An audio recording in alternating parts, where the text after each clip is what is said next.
All right, everybody, welcome to the latest episode of Deals and Deadlines with Hadley. I'm Matt. This is your sports business podcast to cover all the things in the sports world with a little business slant from a guy who's negotiated those million and billion with a B dollar deals, our friend Hadley Engelhardt, our super agent. All right, we have a lot to do today. Denise White's going to join us. She's a big maca in the sports business. She's been somebody to turn to for sports crisis kind of help when an athlete maybe needs a little PR. We'll talk to her about her job and her influence in the sports world coming up shortly. But, Hadley, here's where I wanted to start today. The NFL Combine, when this podcast drops on Friday, will have been going for a couple of days.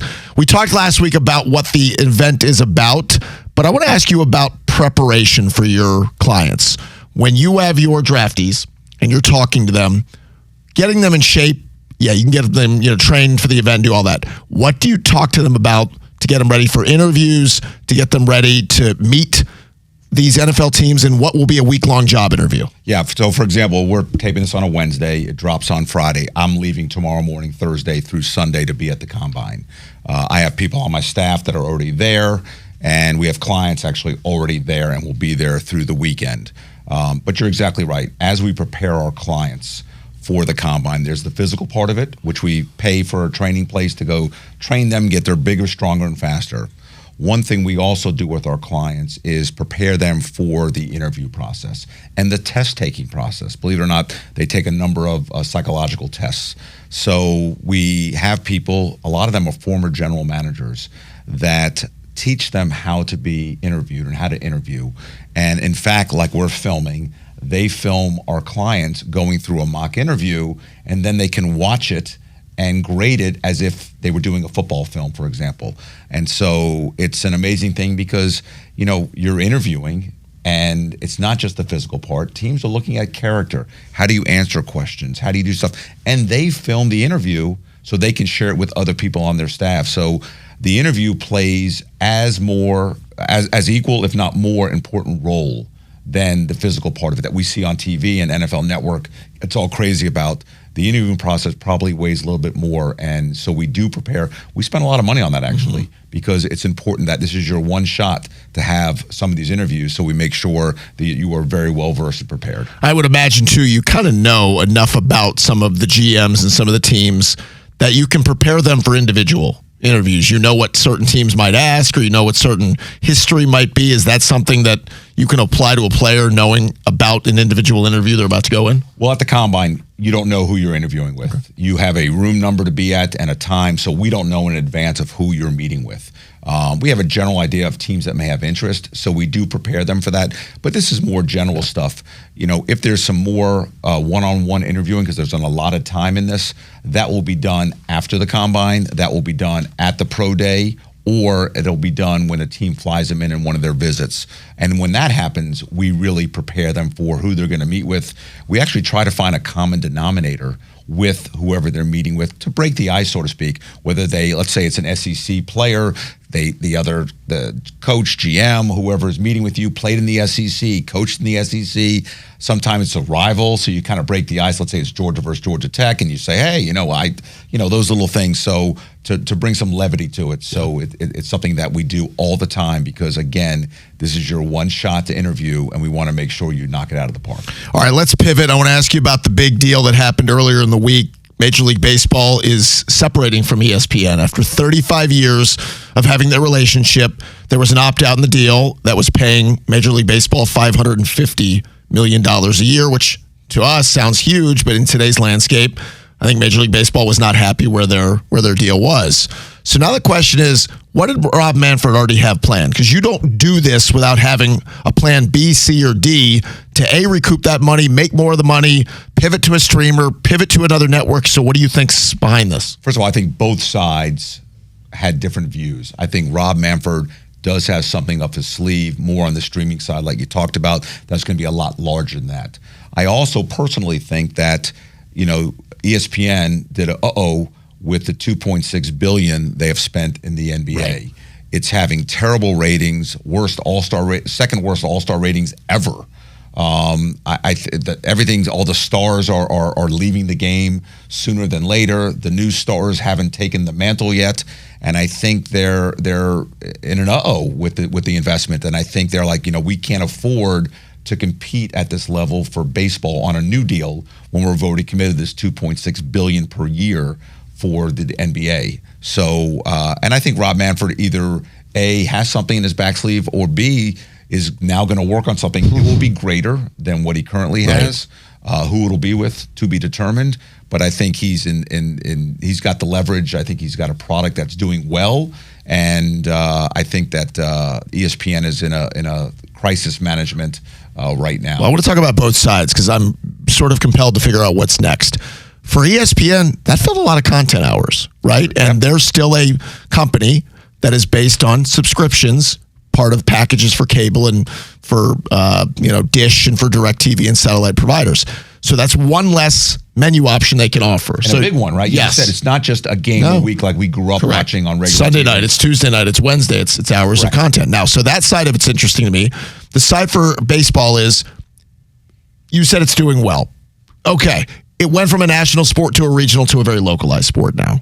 So I wonder, baseball's going to be very careful that you don't lose that level of platform, whatever you think of ESPN, and we can always politicize this, or we can talk about their views and what they're doing.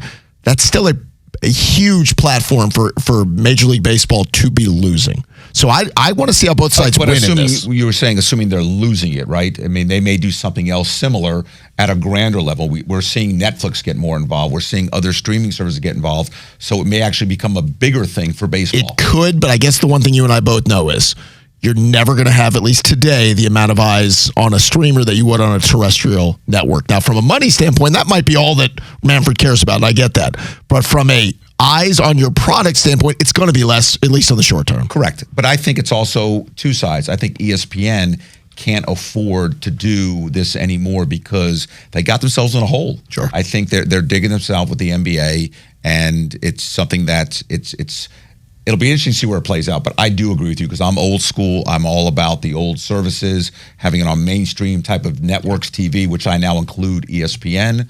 But it'll be interesting, not just the money part, but the accessibility and the fans' involvement in watching Major League Baseball moving forward. Okay, I want to ask you about a scandal that broke last week. I know, we like a good sports scandal. So Fresno State basketball is under investigation after two of their players reportedly placed bets on their own games. Players were allegedly betting on prop bets involving their team and betting unders on points and total rebounds. And this is not the first time we've seen this. This is now growing larger and larger. There are a couple angles to this. We know if you use a credit card, I mean, you're leaving a digital paper trail, right, for somebody to find out. But you're also in this era of, there's so many of these gambling sites. There's so many of these daily fantasy sites that I know these leagues, both college and pro, want to police this stuff. And they're doing, I guess, a good enough job. But these things feel like they're going to keep happening more and more. Yeah, I think this is the first of maybe many that it's about to be uncovered. I think you're finding, again, I think it's a domino effect of thing. It's not only the accessibility to this, but it's part of the NIL problem, right? Because now these players have money to make these bets. And, again, betting on anything is terrible. Prop bets are really bad, especially if you know what's going on in the locker room. So I think, I'm hoping it's not going to become mainstream, but I do think this is not the last time we're going to hear about this. And it's a interesting story, and I hope it doesn't affect one of the bigger programs. So here's what I would say, too, about this, and I joke that don't place your own bets if you're the players. Find a proxy. That way, there's somebody in between you. And I joke about that, but nobody can keep their mouth shut. Once somebody on the street hears that, hey, I got a player who's betting unders. For gambling on it's never going to work either way. But at least if you want to alibi, listen, I bet all the overs that I was going to keep trying to score and get rebounds. When you're essentially saying take my under rebounds, take my under on points, you are throwing the game because you're not trying at that point, and it exacerbates the problem even more. I'm glad you're giving advice to the guys. Yeah, if we're gonna gamble, I like it. Listen, Matt's here to be your proxy if you need. I'll help out. No, listen for a vig though, obviously. Sure, absolutely. No, I get it. I want my percentage. Correct. It's again, has this been going on to some degree since basketball and football and all these sports began? More basketball, probably. Yes. I mean, there's plenty of stories and scandals that have gone on. But you're exactly right. Now that you have this accessibility, it's, easy to do. So tempting. It's very tempting. And now you have money to do it with. So it even makes it more tempting. It's it's the issue that we have going on in sports. And I hope I hope this is not the norm, and I hope we hear a few stories like this, because if it brings sports down, because more and more players at different sports are doing it, especially at the collegiate level, which is really now semi-pro, it's going to get ugly. Yeah. It's not the last time we'll hear about it, no doubt. All right, coming up, we're going to talk to Denise White, sports crisis strategist and the founder of EAG Sports Management, kind of a pioneer, first of all, in getting sort of the level playing field for females involved in sports and business. We'll talk to her about that. Crisis management, what do you do when somebody like Hadley comes to you and says, we got to deal with a situation? We'll get to the bottom of that when she joins us next. All right, we continue this episode of Deals and Deadlines with Hadley. I'm Matt. We appreciate you guys joining us. I will remind you, you can subscribe to the pod on any podcast platform. Each and every Friday, you'll get a new episode. If you subscribe, it'll be waiting for you in your feed on that Friday. Also available on our 680 The Fan YouTube channel. So give it a watch, give it a listen. We appreciate it. All right, joining us right now, Denise White. She is the founder of EAG Sports Management, working in PR, marketing, and also sports crisis strategist. And she's kind enough to join us here on Deals and Deadlines. Denise, it's a pleasure to have you on. We appreciate it. How are you?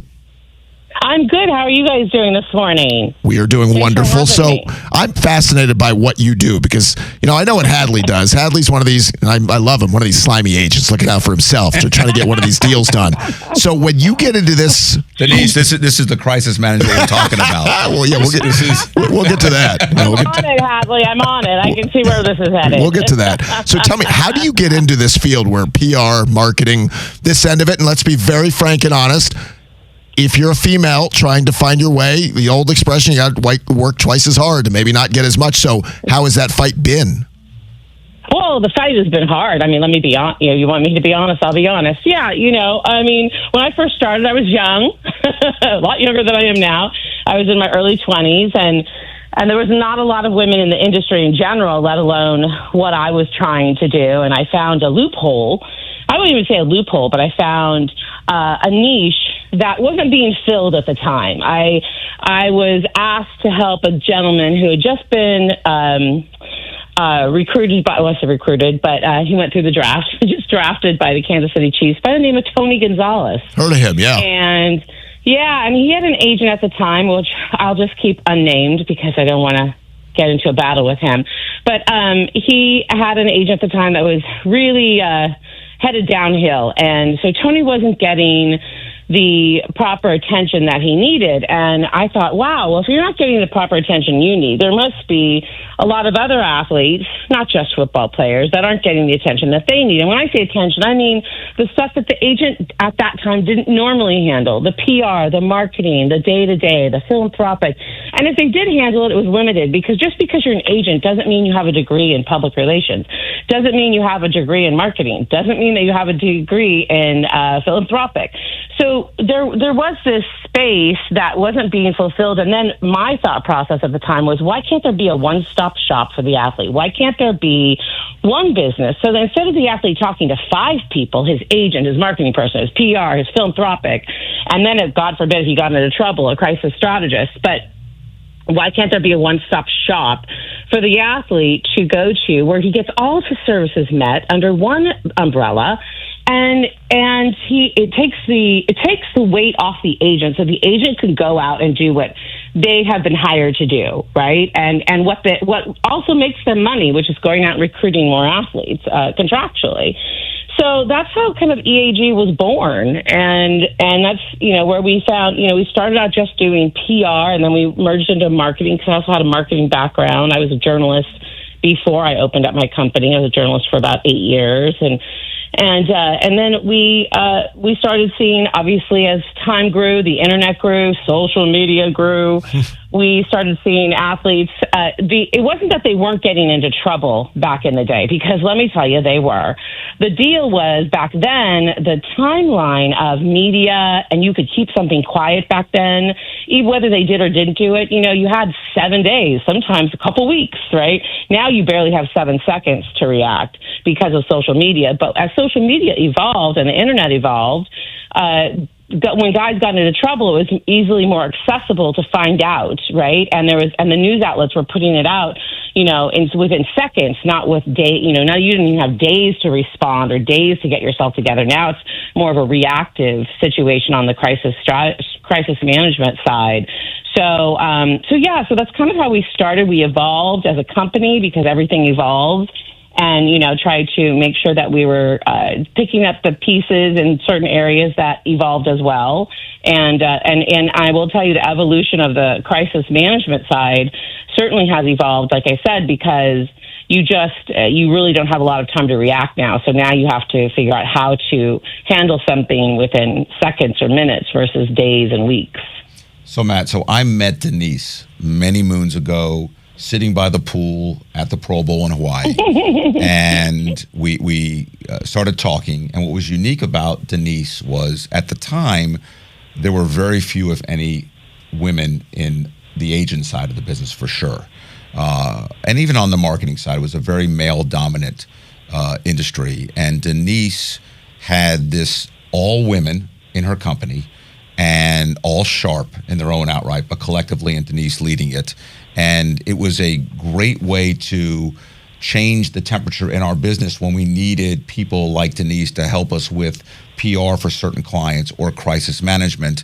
And so we got to know each other, and sure enough, within a year or two, I had a big client that needed crisis management, and thankfully I had on my speed dial Denise, and she did a wonderful job. So my question is, aside from giving you all these accolades, Denise, and she knows how I feel about Thank you what very she much. does, you've seen the evolution of sports change with women getting more involved.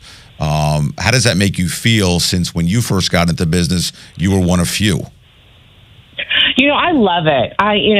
There's pros and cons. And probably women are going to hate to hear me say this. There's pros and cons to it, right? I love the fact that women want to be involved more, and that I shouldn't say being allowed, but that we are having more seats at the table. But then there's also women that think they don't have to work for it, right? There's us oldies but goodies that have worked our buns off, and like you said in the beginning, have had to work twice as hard to be where we're at and get the respect from men in the business, because you don't just do this without landing respect from men or just the people in the business, not just men, but the people in the business. And so I'm so excited to see that women have more opportunity. I just hope that all of them, not some of them, take that opportunity and work just as hard, right? Because nothing is given.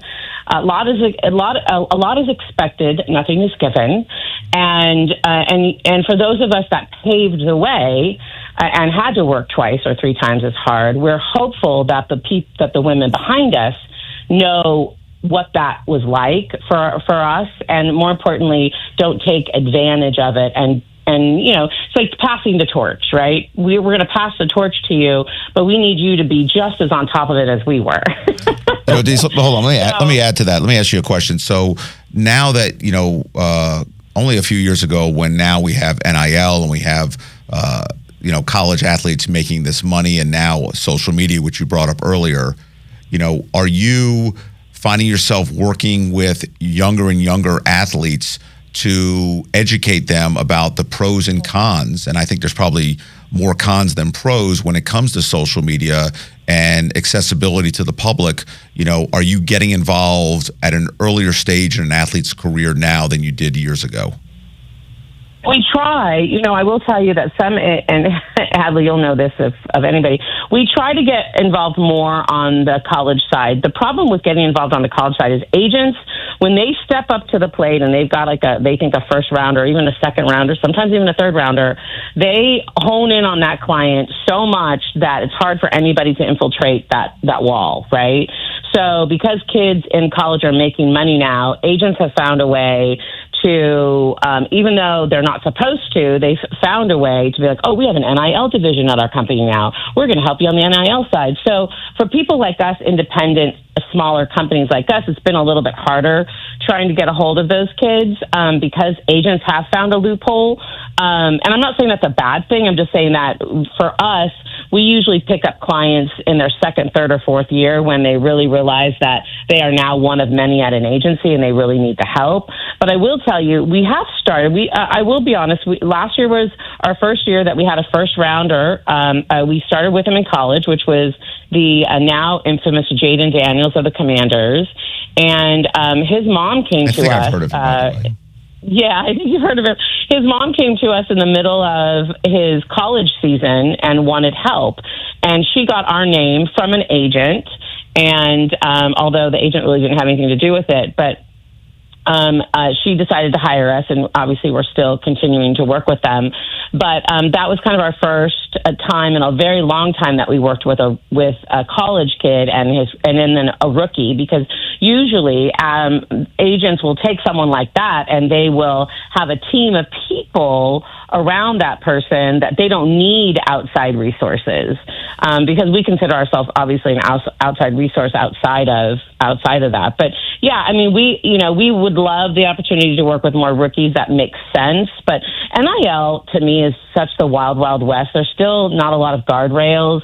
And anybody can do it. Anybody can rep it, kind of. Like there's loopholes. And so for us, I like a little more straight and forward when it comes to business. And so we usually like to work with guys that are already in the league. Not saying that we won't work with college kids, but again, college kids are getting money earlier. Their parents are way more involved than they used to be. So you're really dealing with a lot of parents now than you used to. And for someone like me who's not an agent, dealing with parents sometimes gets a little tricky, because sometimes it's the parents and not the kids. And the kids obviously need some representation, but it's just a very slippery slope right now, when it comes to NIL. Denise, before we let you go, the sports crisis strategy, I'm sure you have so much experience now that you said the reaction time becomes important, but I would imagine the steps, depending on what you're attacking, what you need to do as far as getting out in front of a story, whether or not the player's going to talk, how you're going to address it, like what is the order of how you try to handle those things? Well, I mean, it really depends on if it's a criminal case. Is it a civil case? Is it something to do with the internet? A lot of our guys get into trouble on DMs and Instagram. I mean, if I could, I always say social media is a blessing and a curse, but it's a curse when it comes to these guys thinking that just because they're DMing somebody that it's going to stay private.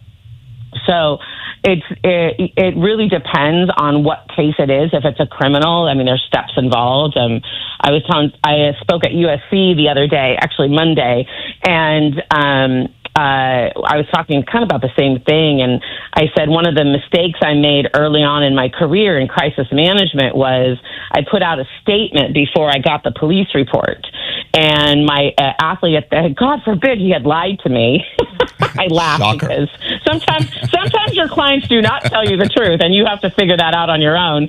And I had believed him, and when the police report came out, the police report contradicted everything he said, which made him look like an idiot and me look like an idiot for putting out a statement. Yeah. So my first goal when it's a criminal case and there's an arrest involved is get the police report before you do anything.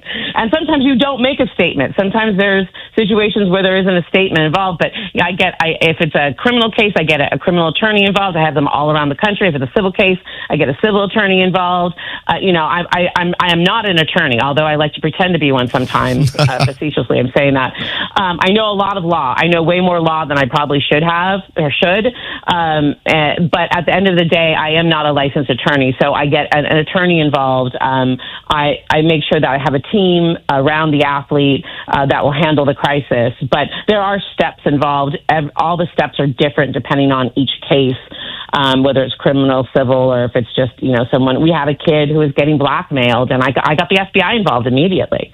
I got the local FBI office involved, and we shut it down. But, it's funny because people ask me, how do you do this? And I was like, there's been a lot of self-teaching, and a lot of learning from attorneys and from other people. So it's really a very niche position I have on the crisis side, because there's been a lot of self-teaching and learning in different avenues. You can't learn this in a classroom. No. It'd be very hard to learn crisis management in a classroom. Well, Denise, it's a fascinating story. We appreciate you sharing some of it with us. Founder of EAG Sports Management, PR Marketing, and Sports Crisis Strategist. Thank you for the time. We appreciate it.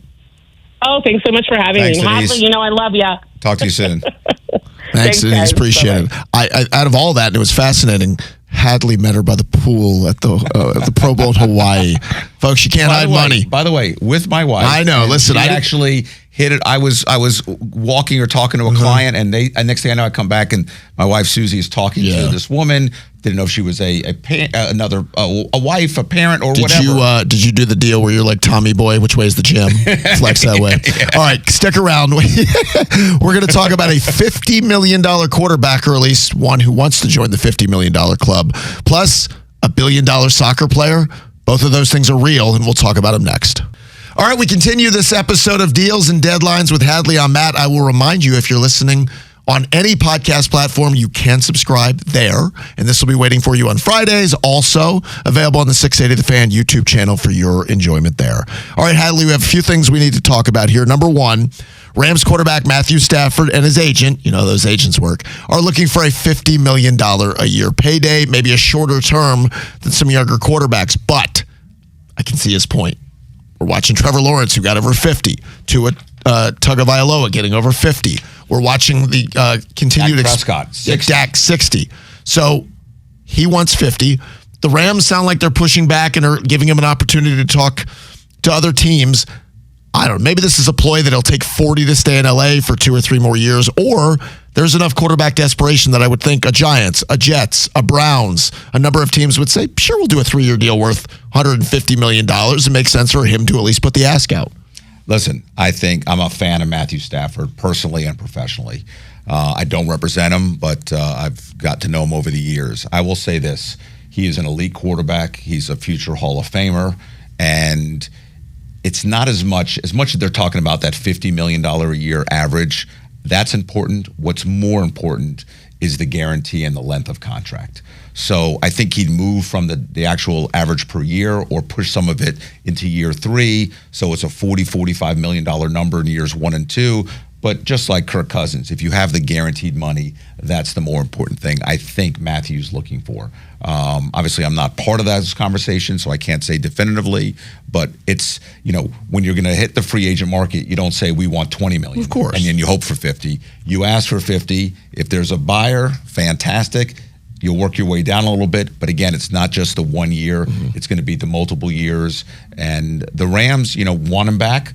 But they have a price point, right? Because they have other players that they now have to build around, and younger guys they've got to extend, and things they have to do. So it's people look at just one player and, hey, we need him to win. They have to look at the overall cap. I will add, as a side to this, there was a report on New York Newsday that if that spot opened up, Aaron Rodgers could end up going out west and plug and play there. Correct. I mean, there are other players that they're going to either draft one or bring somebody young in, and they're going to bring in a veteran, whether it's, Matthew comes back or he leaves. So I just think smart play by Matthew. We have meetings all the time, and people ask us the price point. We always start high, because you can always come down a little bit. You never want to start low, and then all of a sudden you can't go up. Yeah. Okay, so I want to talk to you about the Lionel Messi effect. I saw a piece from Joe Pompliano. We're talking about chump change right now, obviously. Compared to this. Matthew Stafford. Yeah. So Inter Miami, where Lionel Messi signed, remember when he came over to, part of the deal was not only with Inter Miami, it was with Apple TV, it was a part of the MLS, so they played it well.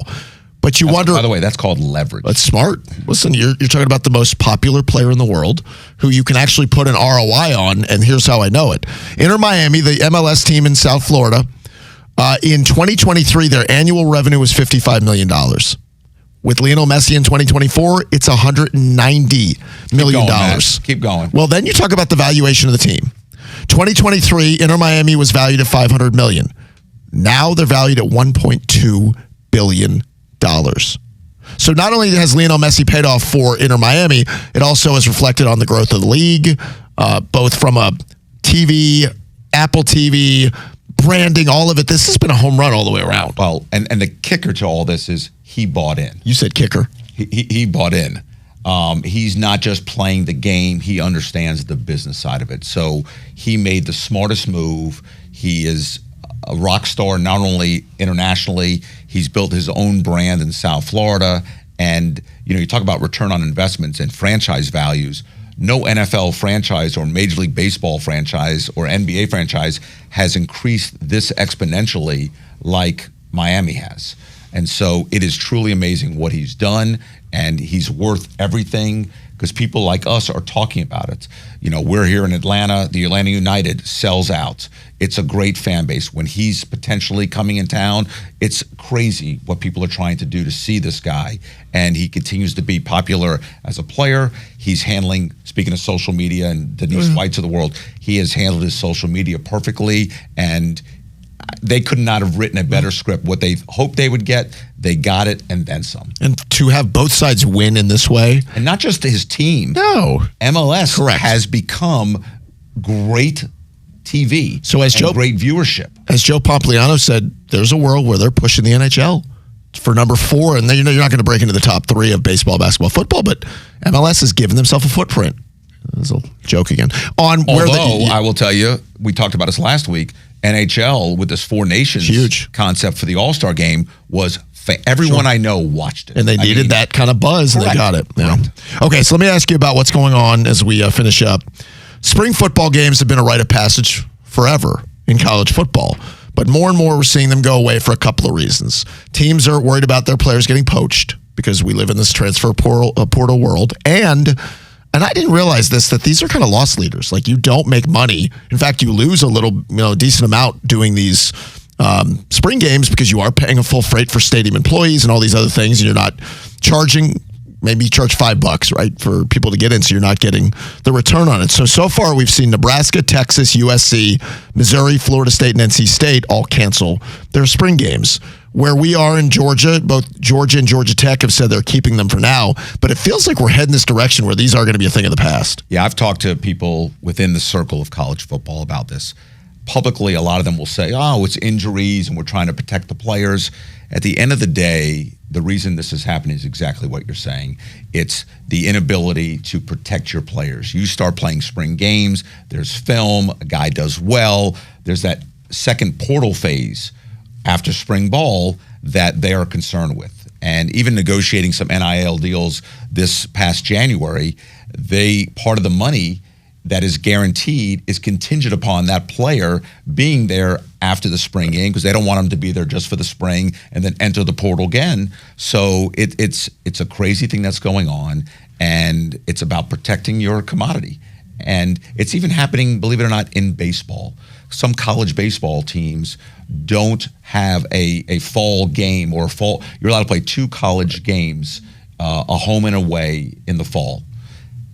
A lot of teams have canceled that. Why? They don't want to play a bigger school or another school. Guy goes 3 for 4 with 2 home runs, and all of a sudden, the bigger school poaches that player. So they are concerned. Every school, big, small, medium, everyone's concerned about the poaching, and that's going to become, I think, the norm where you're going to find more teams having inter squad and doing stuff like that. And even the NFL has done that, right? Less preseason games, more scrimmaging. So you get what you need as a coaching staff to evaluate players without publicizing it so the whole world gets to see these guys. All right, let's finish up where we started. We started with the NFL Combine going on in Indy, and as Hadley has told us before, it's also a big convention for the league. There's a lot of buzz between players and teams and agents and everybody talking. There was a huge rumor that ESPN's Jeremy Fowler had that the Eagles could be a real threat to acquire Browns pass rusher Myles Garrett in this offseason for a couple of reasons. They're going to lose Josh Sweat. There was a rumor that Myles Garrett could be on the radar for Washington. And frankly, Howie Roseman right now is kind of living in the penthouse trying to get certain things done. And they have draft picks and they have things they can move. What would it look like adding Myles Garrett to Jalen Carter, to that defense coming off a Super Bowl? That seems frightening. Amazing. And let's be real about where this story came from. Jeremy's great and is a friend of mine and a colleague. you're leaking that as the agent, right? I mean, Philadelphia hasn't publicly said we want him. They could say it, and like everyone wants Myles Garrett. And so it's agent talk, and it's replacing, and the Commanders may want him, so you're trying to create this fight so the trade could happen, and the Browns could benefit from it, but the player really benefits from it because part of the trade, more likely than not, will call for an extension. He's got 2 years left on his deal. I doubt he'll go and play under that. I think he'd want to go ahead and do an extension of sorts. So it happens all the time. But like you said before, I land there Thursday. And again, drops on Friday. And from the time I land Thursday till the time I leave, aside from the mandatory agent meeting, it's one meeting after another after another. Some of it's chit-chat. Some of it's talking about current players. And some of it is talking about guys you shouldn't be talking about. That doesn't happen. No, it's great for the sport, and it's a great networking opportunity. But again, it's also meeting with the media to talk about guys like this. And you drop things, and everybody works together with each other because at the end of the day, there's no harm being done by this story by Jeremy. It only can benefit the player. And if it does happen, Jeremy will be the first one that reports it, I guarantee you.